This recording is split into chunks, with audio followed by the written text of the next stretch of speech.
Chapter 3 of Bunyan's Characters, Volume 1, by Alexander Whyte. This recording is in the public domain. Recording by Marianne. Chapter 3 Obstinate. Be ye not as the mule. David. Little Obstinate was born and brought up in the city of destruction. His father was old Spare the Rod, and his mother's name was Spoil the Child. Little Obstinate was the only child of his parents. He was born when they were no longer young, and they doted on their only child, and gave him his own way in everything. Everything he asked for he got, and if he did not immediately get it, you would have heard his screams and kicks 3 doors off.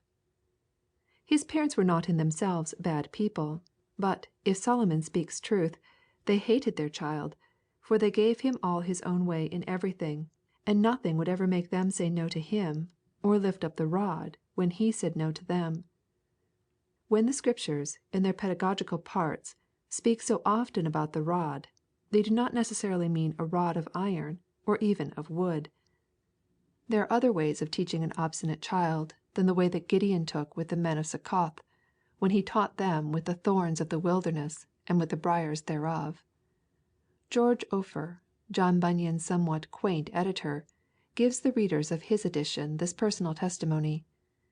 After bringing up a very large family, who are a blessing to their parents, I have yet to learn what part of the human body was created to be beaten. At the same time, the rod must mean something in the Word of God.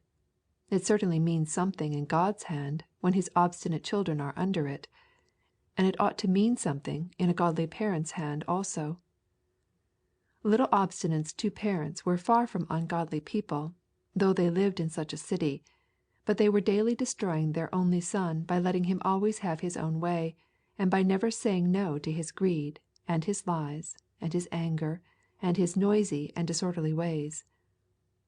Eli in the Old Testament was not a bad man, but he destroyed both the ark of the Lord and himself, and his sons also, because his sons made themselves vile, and he restrained them not.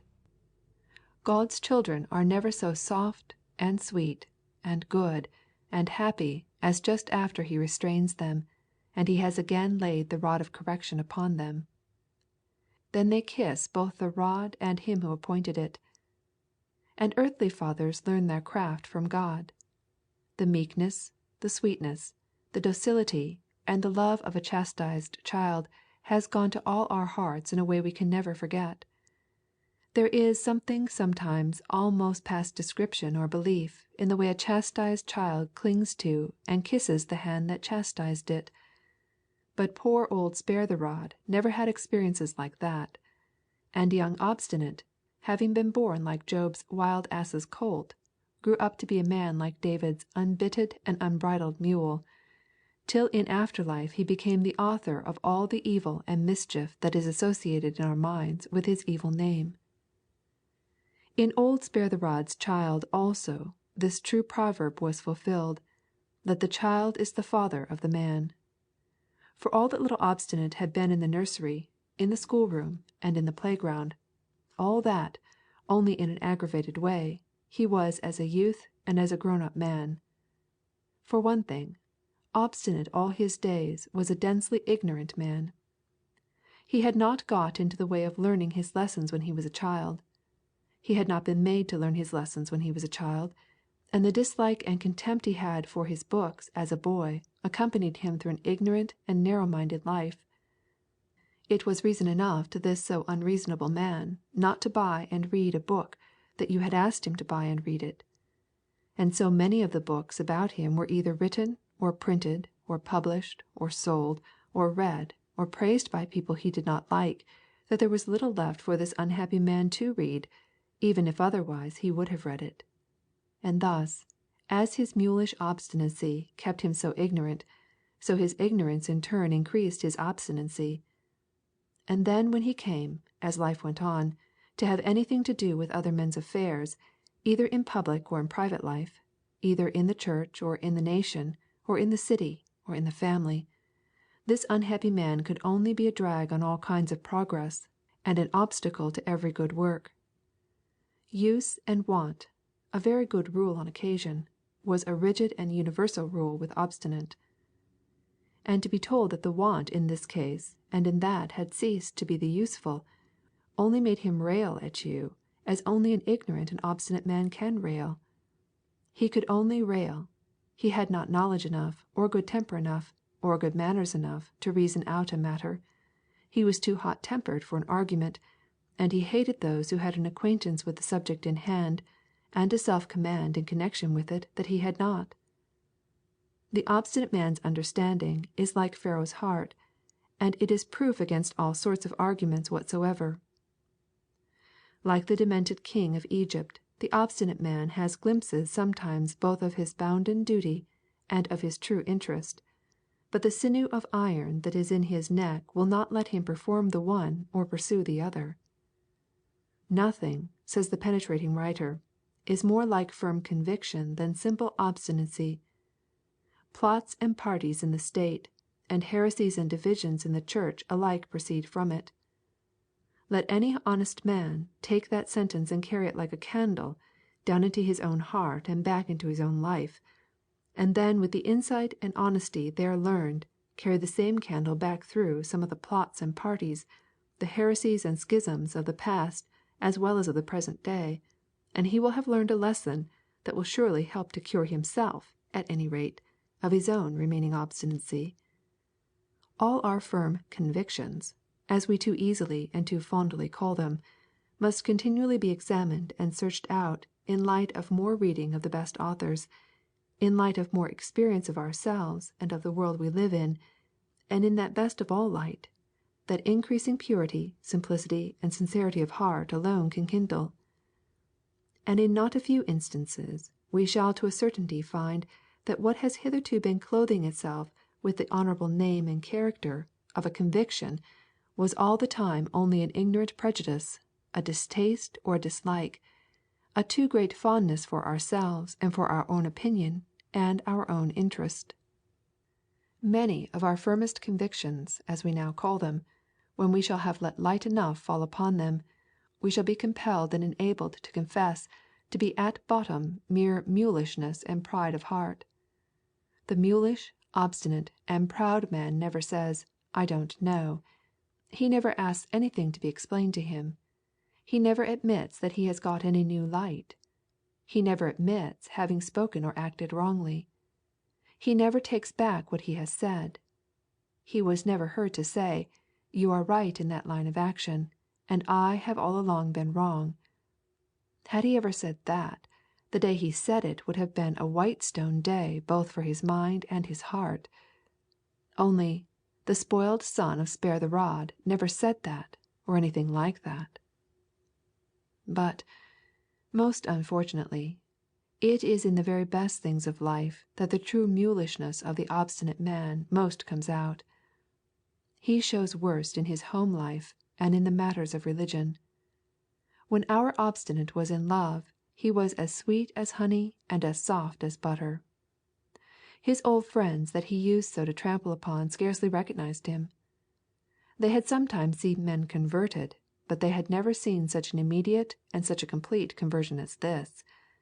He actually invited correction, and reproof, and advice, and assistance, who had often struck at you with his hands and his feet when you even hinted at such a thing to him. The best upbringing, the best books, the best preaching, the best and most obedient life, taken all together, had not done for other men what a woman's smile and the touch of her hand had in a moment done for this once so obstinate man. He would read anything now, and especially the best books. He would hear and enjoy any preacher now, and especially the best and most earnest in preaching. His old likes and dislikes, prejudices and prepossessions, self-opinionativeness and self-assertiveness all miraculously melted off him, and he became in a day an open-minded, intelligent, good-mannered, devout-minded gentleman. He who was once such a mule to everybody was now led about by a child in a silken bridle. All old things had passed away, and all things had become new. For a time. But time passes. and there passes away with it all humility, meekness, pliability, softness, and sweetness of the obstinate man. Till when long enough time has elapsed, you find him all the obstinate and mulish man he ever was. It is not that he has ceased to love his wife and his children. It is not that. But there is an all genuine and inbred obstinacy, that after a time it often comes out worst beside those we love best. A man will be affable, accessible, entertaining, the best of company, and the soul of it abroad, and then, instantly he turns the latchkey in his own door, he will relapse into silence, and sink back into utter boorishness and bearishness, mulishness and doggedness. He swallows his evening meal at the foot of the table in silence, and then he sits all night at the fireside with a cloud out of nothing on his brow. His sunshine, his smile, and his universal urbanity is all gone now. He is discourteous to nobody but to his own wife. Nothing pleases him. He finds nothing at home to his mind. The furniture, the hours, the habits of the house are all disposed so as to please him, but he was never yet heard to say to wife or child or servant that he was pleased. He never says that a meal is to his taste, or a seat set so as to shelter and repose him. The obstinate man makes his house a very prison and a treadmill to himself and to all those who are condemned to suffer with him. And all the time it is not that he does not love and honor his household, but by an evil law of the obstinate heart, its worst obstinacy and mulishness comes out among those it loves best. But, my brethren, worse than all this, we have all what good Bishop Hall calls a stone of obstination in our hearts against God. With all his own depth and clearness and plain-spokenness, Paul tells us that our hearts are by nature enmity against God. Were we proud and obstinate and malicious against men only, it would be bad enough, and it would be difficult enough to cure. But our case is dreadful beyond all description or belief when our obstinacy strikes out against God.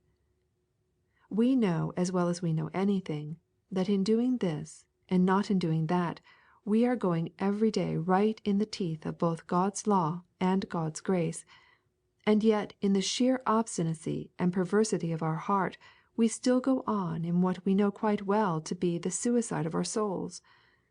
We are told by our minister to do this and not to do that, to begin to do this at this new year and to break off from doing that, but, partly through obstinacy towards him, reinforced by deeper and subtler and deadlier obstinacy against God, and against the deepest and the most godly of things of God, we neither do the one nor cease from doing the other.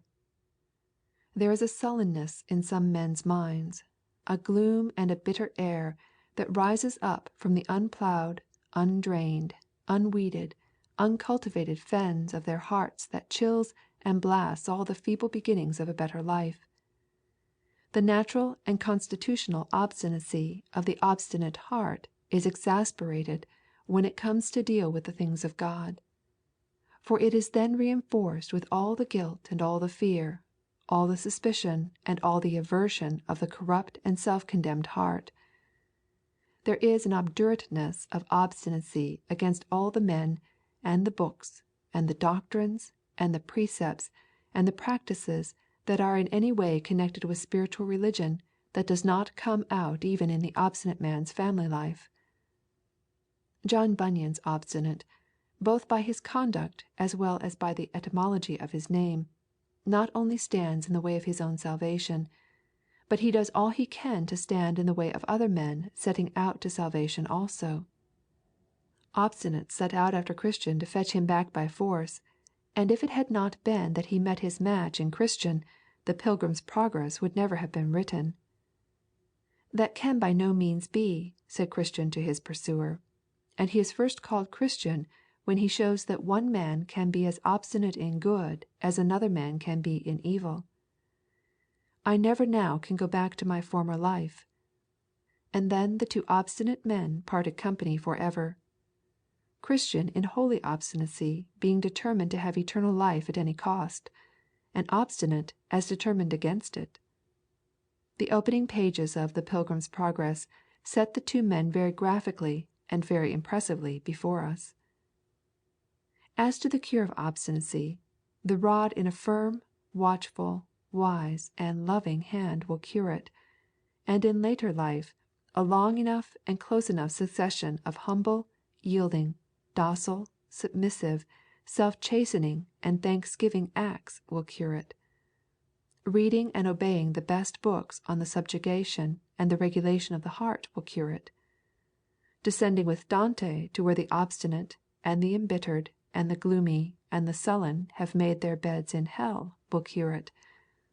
And much and most agonizing prayer will above all cure it.